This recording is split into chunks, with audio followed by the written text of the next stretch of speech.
Ulster and Leinster, folks, URC round number 15. This is a bizarre game. It's got a massive injury toll, particularly if you're an Ulster supporter. It's got 29 unanswered points from Leinster. They secure the bonus point and surely the win, but no, Ulster come back.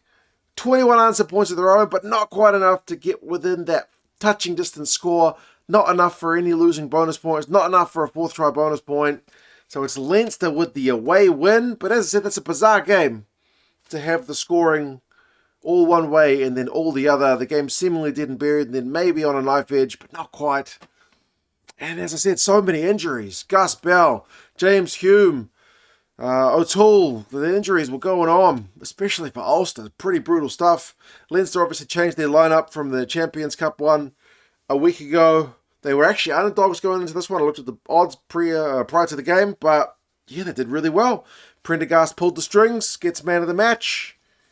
And ultimately, it's a good road win for Leinster in their quest for another URC title. And for Ulster, yeah, it's a second loss at home this season. And again, it's to an Irish rival. We'll go through some of the key events and the stats. You guys can let us know your thoughts on the game. Prendergast did knock on a really good try-scoring chance early for Leinster. He had a good game overall. Blew that one kind of like it's not usual to see him try to kind of beat the man on the outside, maybe go for a fend. He knocks it on as Leinster are camped in Ulster's half. How much territory did they have? Like in the first 20 minutes, it was about 90%. I looked it up at 15 minutes and it was 90% to Leinster territory. You don't see that. Like Ulster had yellow card warning. Gus Bell's gone off injured. James Hume's gone off injured. Like this game was played at the same time as the Bulls Dragons and the Edinburgh Zebra games. And this game finished 5 minutes or so, at least later than the other games. I think largely because we had a red card stoppage, multiple injury stoppages. It was just, the commentators used the word attritional. And they're right. It was very much that way early on in this game. Leinster did get the first score. Colhard managed to get it. They had so much pressure. Second chance at a 5-meter tap. And Kelleher with the tap. Pass to Colhan, who had a good game, and 7 points to 0. You had to come. It was come as much as any try you've ever seen coming has been coming. That try was coming for Leinster. Although the crowd, to be fair, like they have had nothing to cheer about. The crowd has like just been watching their team make tackles, and guys getting injured. Like they were still very vocal. I think it was a sellout. It's great to hear I just love crowd getting themselves involved in the game. It just makes the viewing of the game so much more entertaining. Like they were just loving any Leinster era because that's all they had to cheer about in the early stages of the game.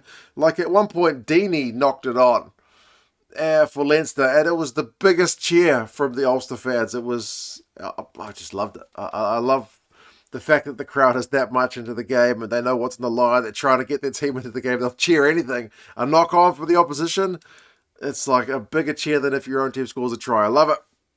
That was really great. Although Leinster did get a penalty to extend their lead on 23 minutes. Prendergast slotted that one pretty nicely, make it 10-0. But it was maybe credit to Ulster's defence that Leinster opted for the 3 because, Ulster were proving so hard to break down. Ulster had their first real shot of the half, around about half an hour, like 28 minutes in. They had an attacking line out after Leinster had conceded a penalty. Line out goes not straight. I know Henderson wasn't very happy with it, the Ulster captain, but ultimately it was a missed chance for Ulster to get themselves into the game. And after Leinster had to do a bit of defending, which was a bit uncharacteristic in the first half, but they've done a bit of defending. They get their first real attacking chance after that defensive set, and they executed exquisitely. It was beautiful hands from the Leinster backline. It was McGrath to Prendergast, sweet ball to Keenan, and here's his final pass to Jimmy O'Brien. It is thing of beauty stuff. It makes the Ulster defensive line bamboozled, and it is 15 points to 0. Missed conversion, but it's looking pretty comfortable for Leinster at that point. That's a 3-score lead.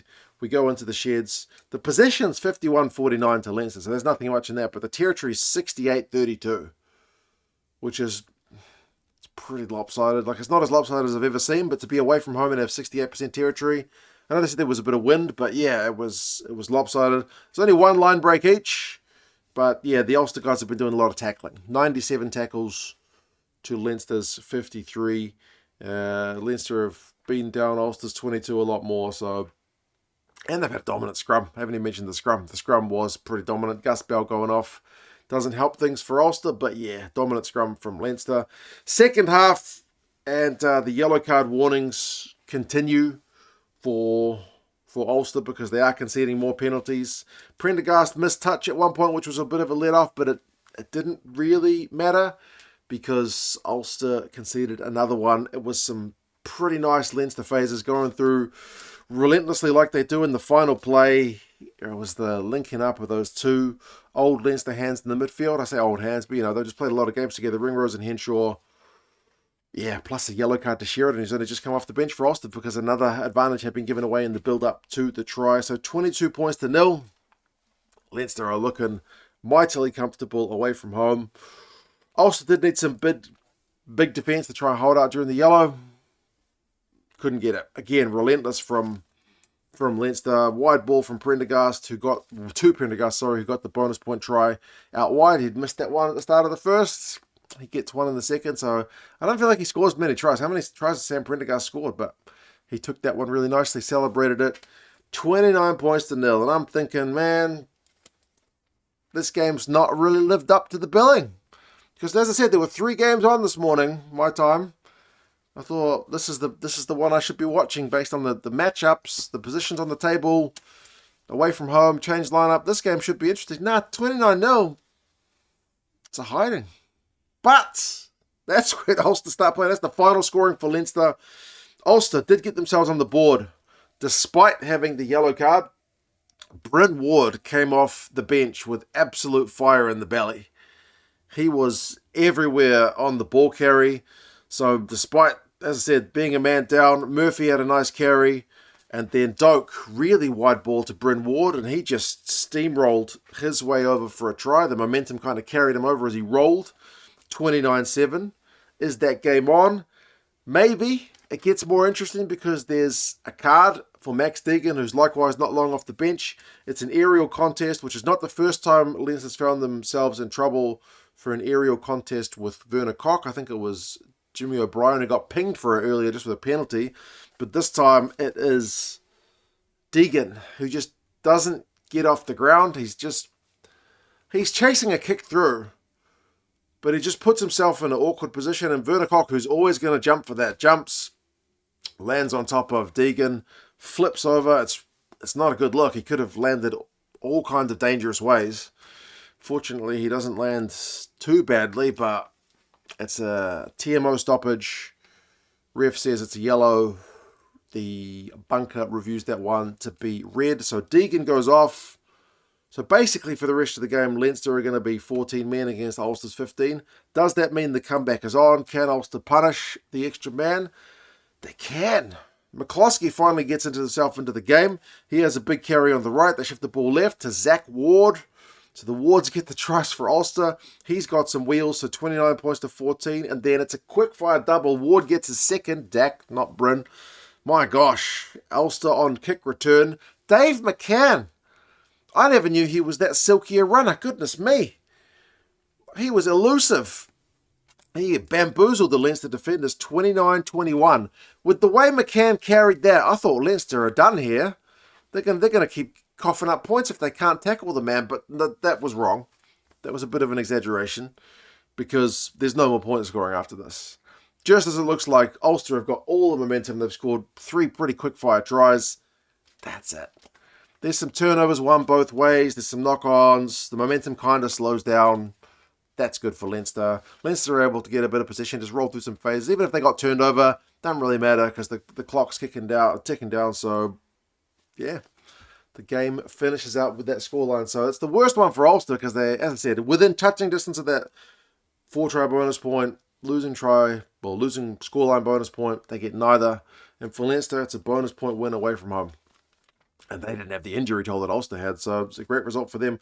Line breaks, if you want some stats, finishes 8-1 to Ulster. Defenders beaten 26-16 to Ulster. So they had some attacking numbers. 63% territory for Leinster, so they played in the right half of the field. And also post-contact meters for Leinster is incredible. 212 to Ulster's 80.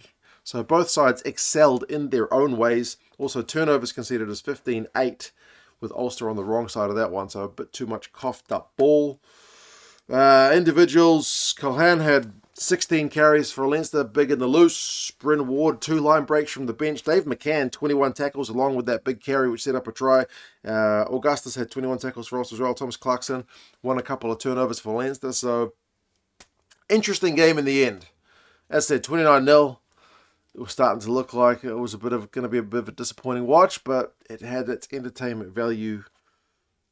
Yeah, by full time. Leinster have got Benetton away next and Ulster away to Munster.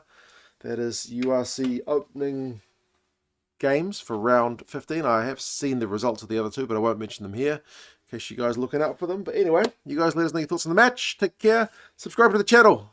Take care. Talk to you guys again soon. Bye-bye.